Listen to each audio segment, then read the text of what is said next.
Hello there. As always, I'm Jonah, the Program Director for the Star Wars Unlimited Judge Program. Today, we have our first update to card legality in Star Wars Unlimited with the suspension of Boba Fett collecting the bounty. And we're going to spend a few minutes talking about what that means for your events, immediately and moving forward.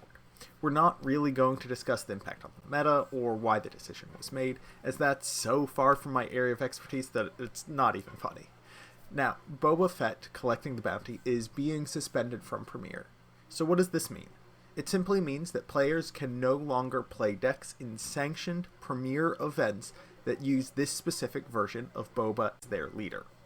To note, if a player is playing a Spark of Rebellion draft or sealed event and they open a Boba, they can still play him as their leader. In Twin Suns, players can still have Boba as their leader as well.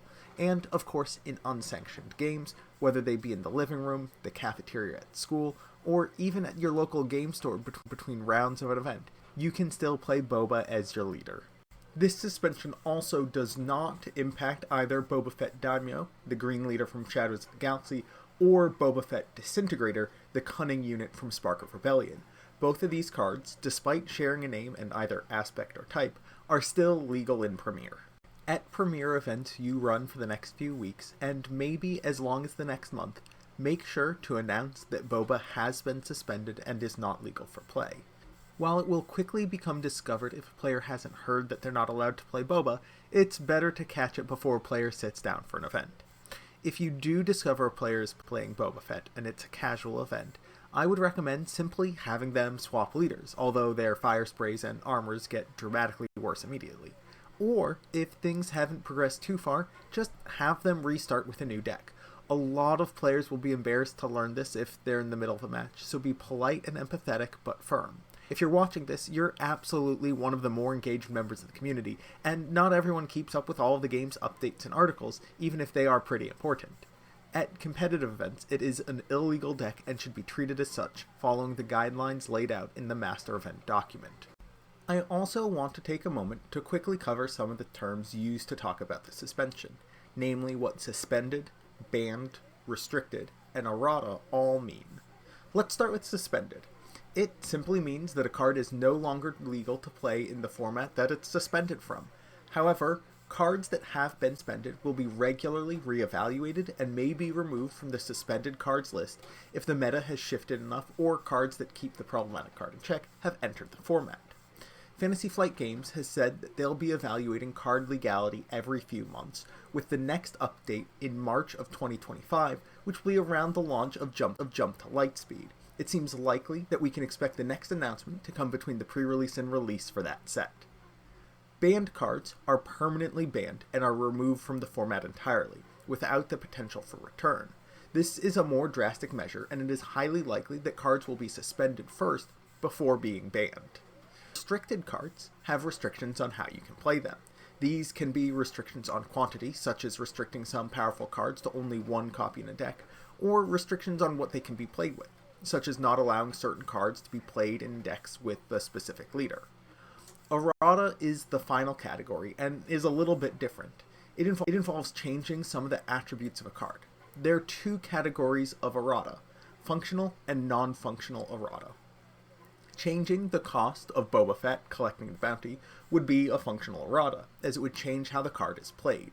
This is dangerous because it can lead to significant confusion between players, as the actual cards still have the old text and attributes. Non-functional errata includes updates to make it more clear what a card does without actually changing what happens. Reprinting Miggs Mayfeld with the trigger condition reading, when a card is discarded from a player's hand, wouldn't actually change how the ability triggers or resolves, but might reduce confusion. Non-functional errata can also cover typos or can update formatting to be consistent with new templating. The last tidbit included in this article is further confirmation of both rotation and the support of a non-rotating format. For those not familiar with trading card games, rotation is a process where a set or a collection of sets rotates out and is no longer legal in a format, usually based on some metric of time. An example would be in 2027, after the release of Set 10, the sets from Year 1, Spark of Rebellion, Shadows of the Galaxy, and Twilight of the Republic, would rotate out. Premiere would then be Jump to Lightspeed, Legends of the Force, Secrets of Power, as well as Set 7, 8, 9, and 10. The following year, with the release of Set 13, Sets 4, 5, and 6 would rotate out, and Premiere would include Sets 7 through 13. Keep in mind that this is just an example, and that the rotation period might be longer or shorter. They may rotate on a set-by-set basis rather than yearly, or may have some other set of criteria.